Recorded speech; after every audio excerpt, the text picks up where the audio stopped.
Max and Jay are two ordinary guys, stuck in an extraordinary situation. Their rent is due. Not exactly unusual for tenants, highly problematic for these two. Why? They're broke. Max, mate, rent's due. Jay's voice cut through Max's blissful ignorance. Max barely registered the information. He just grunted, eyes still glued to the telly showing static.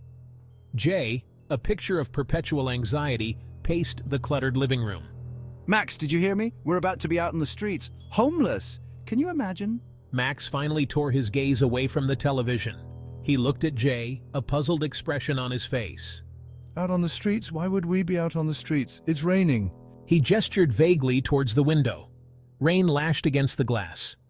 Jay stared at him, dumbfounded. He pinched the bridge of his nose, trying to stave off the impending headache. Dealing with Max was like trying to explain the theory of relativity to a goldfish. No, Max. Eviction, landlord, rent, money. We need it. Max, struck by a moment of inspiration, or perhaps just a sugar rush from the mountain of sweets he consumed, decided they needed a plan. Not just any plan. A brilliant plan. One that would solve their financial woes and make them local heroes. He called it the City Cats Initiative. Look, Jay, we help the city's stray cat population, right? Provide food, shelter, the whole 9 yards. Then we use the cats, wait for it, to film a viral video. Jay, initially intrigued by the glimmer of hope in Max's eyes, quickly deflated. Viral video? Max, we're facing eviction, not launching a YouTube channel. And how are stray cats supposed to help us make money? Undeterred, Max continued. Think about it, Jay. Cats are natural comedians. We train them, dress them up in cute little outfits. We'll be rolling in dough from sponsorships and merchandise. We'll call it the perfect life. Jay, torn between amusement and despair, simply sighed. He knew arguing with Max was an exercise in futility. He might as well just let him run with it and hope for the best.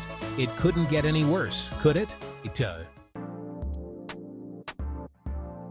Their first port of call, the neighbors. Max, armed with poorly photocopied flyers featuring a blurry picture of a one-eyed cat and the slogan, "Support City Cats," or else, and Jay, his face a mask of perpetual apology, embarked on their fundraising mission.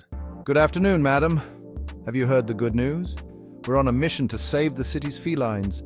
For a small donation of, well, whatever you can spare, you can be part of this brilliant initiative. Max's voice dripped with false cheer. The elderly woman, after recovering from the initial shock of Max's sudden appearance, peered suspiciously at the flyer. City cats, you say, those mangy creatures that keep digging up my petunias? Before Max could even formulate a response, the door slammed shut. He turned to Jay, his smile undeterred. CJ, people love cats. We're practically swimming in cash already. His words were met with a look of utter disbelief from Jay. This was going to be a long day. The City Cats Initiative was, to put it mildly, a colossal failure. Undeterred, Max came up with a new plan, a flash sale.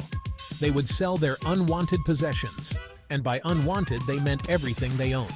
Get your slightly used socks here, perfect for the man who has everything except a matching pair. Max bellowed, waving a pair of socks of questionable cleanliness.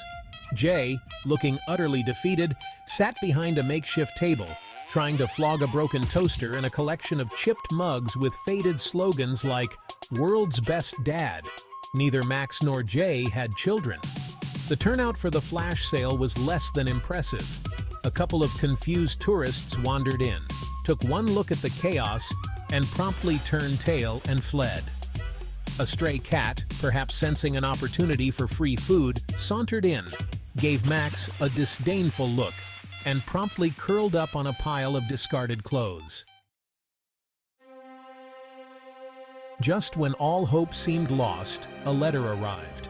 A plain, official-looking envelope, addressed to Max and Jay, the landlord. This was it, the eviction notice. Jay felt a wave of despair wash over him. Max, however, remained strangely calm. He had a good feeling about this. This is it, mate. Game over. He couldn't even bring himself to look. The thought of being homeless, of sleeping on park benches and eating out of bins, was too much to bear. Max, ignoring Jay's pessimism, pulled out the letter and began to read. His brow furrowed. He reread the letter. And then again. A slow smile spread across his face. Jay, you won't believe this. What is it? Don't keep me in suspense. Jay couldn't take it anymore. He snatched the letter from Max's hand and scanned it quickly. His eyes widened. He reread the letter, his mouth forming silent words. The rent had been paid, in full. Turns out, Max's aunt, bless her soul, had a soft spot for her hapless nephew. Every year, she would secretly pay a month's worth of rent as a birthday gift. Max, being Max, naturally forgot to mention this minor detail to Jay. You're telling me that your aunt pays our rent every year and you never thought to mention it? Max, sensing Jay's rising anger, held up his hands defensively. In my defense, she always sends the money around my birthday, and you know how I get about birthdays. It's all a blur of cake and well wishes. Jay just stared at him, speechless. All that panic, the stress, the humiliation of the City Cats initiative, and the disastrous flash sale, all for nothing. He couldn't decide whether to laugh or cry. Life in apartment 2B eventually returned to its usual chaotic rhythm. The eviction notice was repurposed as a makeshift dartboard. The remnants of the flash sale were shoved into a closet, only to be forgotten. The City Cats initiative, thankfully, faded into obscurity. As for Max and Jay, they remained the best of friends, their bond strengthened by shared experiences, near eviction, and a healthy dose of mutual exasperation. Because that's what friends do. They drive each other crazy, they make terrible decisions together, and they always somehow have each other's backs. Even when one of them forgets to mention his aunt pays their rent.